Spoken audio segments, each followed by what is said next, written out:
Intelligence.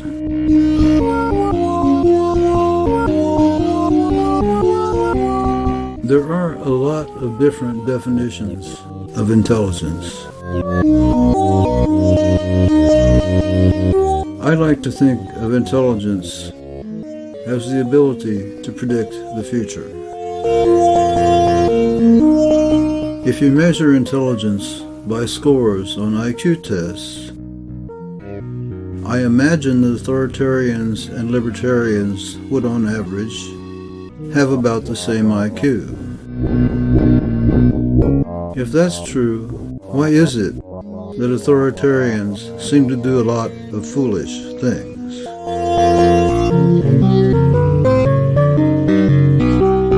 The authoritarian term, actionable intelligence, is one of the most pernicious assaults on freedom and equality I have seen.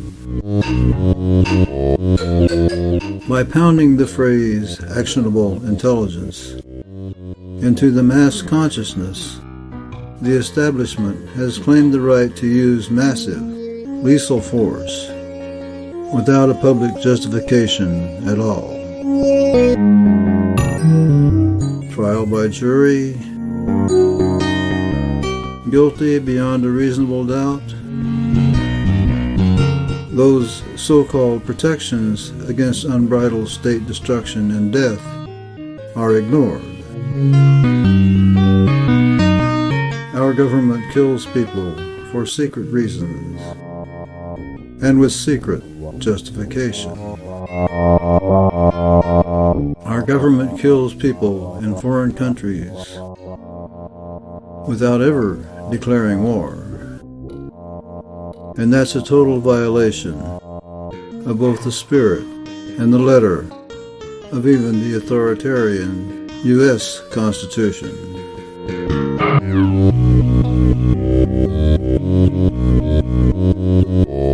The nature of authoritarian transactions limits the efficiency of authoritarian systems of governance. An authoritarian transaction requires an enforcement mechanism, and enforcement mechanisms require money, time, and information processing. Think jails, cops, armies, courts, bureaucrats, and etc. Also remember the tax accountants and lawyers that citizens must pay for to avoid the worst predations of the state. All these coercive mechanisms don't just require extra money and time, they also require information processing capability, and lots of it. A libertarian transaction does not require any enforcement mechanism other than the right of everyone not to participate if they don't want to. The simple ability to say no is the most cost-effective and efficient enforcement mechanism to ensure fairness.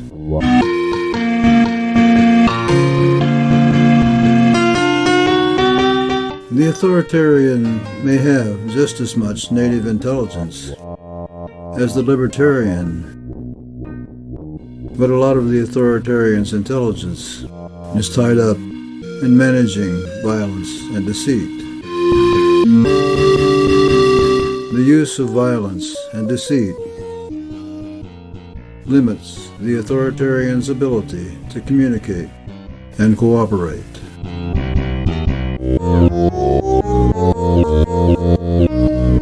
That is basically why churches have more members than governments. That's why we can have libertarian globalism, but we can't have authoritarian globalism. That's why the free market is more efficient than bureaucracies. That's why we need to say no to taxation, incarceration, education, and war. That's why we need to tell the truth about our world. That's why we need to stop calling it taxation and call it what it really is: armed robbery. That's why we need to stop calling it incarceration and call it what it really is: kidnapping, torture, and chattel slavery. That's why we need to stop calling it education and call it what it really is: brainwashing and obedience training. That's why we need to stop calling it war and call it what it really is: mass murder and infrastructure destruction. By consistently describing the actions of governments in the same way we describe the actions of other criminals, we can implement much needed reforms and do it in the very near future. Freedom works. Slavery sucks.